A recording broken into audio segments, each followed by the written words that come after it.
the conversation. So what are y'all gonna do with this? I gotta make sure I don't look sloppy now. I've just been working, so. No, you look okay.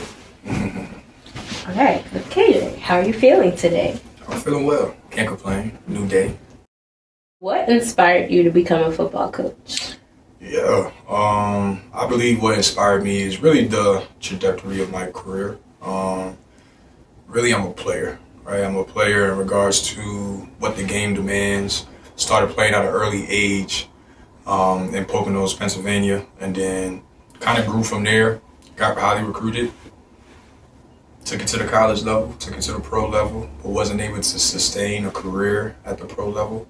So naturally, being an advocate for the youth and kind of wanting to jump into the community, that was my first focus, was to jump into the community. And then next was to jump into coaching.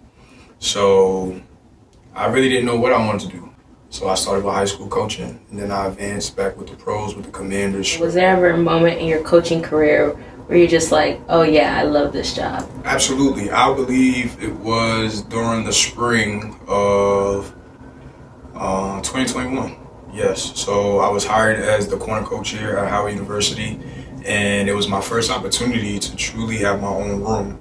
And I knew I could coach because I felt like I knew the game and I understood the game, and I've been around knowledgeable people, but just I was never given the opportunity to have my own room and allow those philosophies to come to life.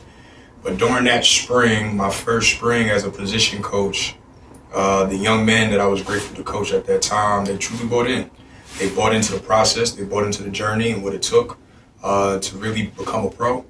And that is what drew me in believing that I have a voice, in the world of coaching. Yeah. All right, so you've coached a lot of guys through years, and one of them, Zahria Rudd, has been playing since the age of 7. Yeah. And I asked him, out of all his coaches since that age, who was the most influential coach? And he said it was you. He brought up how during some practices, you would pick up a little piece of turf pebble, and you would say how that turf makes a difference between good and great. And he said that not only taught him attention to detail to football, but it also taught him attention to detail in his life in general. So I was wondering for you, what is the best piece of advice you ever received from one of your coaches? It all comes down to, right, every week, a player who presented the values we stood for, the commitment, the grit on and off the field, will have an opportunity to host what we called our lunch pail. And on that lunch pail, it just had WIN, right? And right at first glance, you just think it's win, right? But really, right, is speaking to what's important now, right? Being where your feet are, right? And I think that's really the most important thing. Important things that's kind of stuck with me all throughout my life. Really just focusing on the moment, being where my feet is.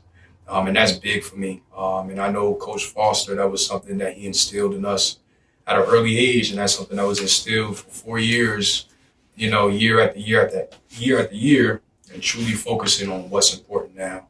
And that's something I just carried with me.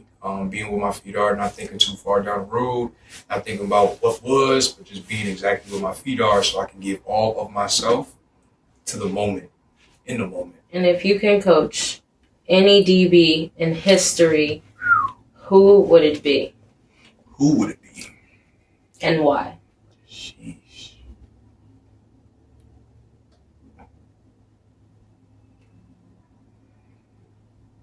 Okay, I got 2. Okay. You're going to like the first one. Brian Dawkins. All right. Philadelphia safety or defensive back in the day, man. And I just love the commitment and the passion he played the game with. Physical at the point of attack. Passionate. Definitely got the best out of his brothers at any given time. But, I would just like to just be around that energy. You know what I mean? Even as the coach and see what I could pick up from a man like him and how he carried himself and how he played the game. So if I had the chance to really coach anybody, I think that would be one OG that I really would have had the privilege of coaching.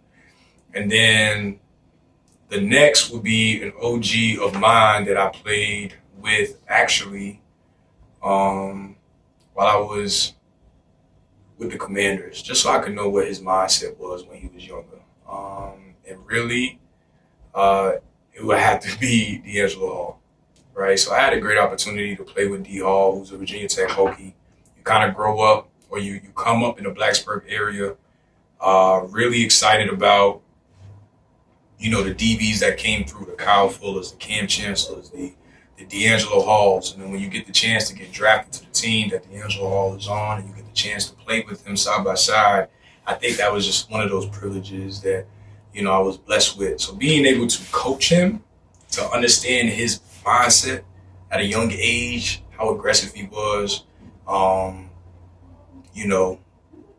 understanding more of the reasons why, he's such a big personality too. He's, fun to be around, so I could only imagine. All right. Well, thank you. Absolutely.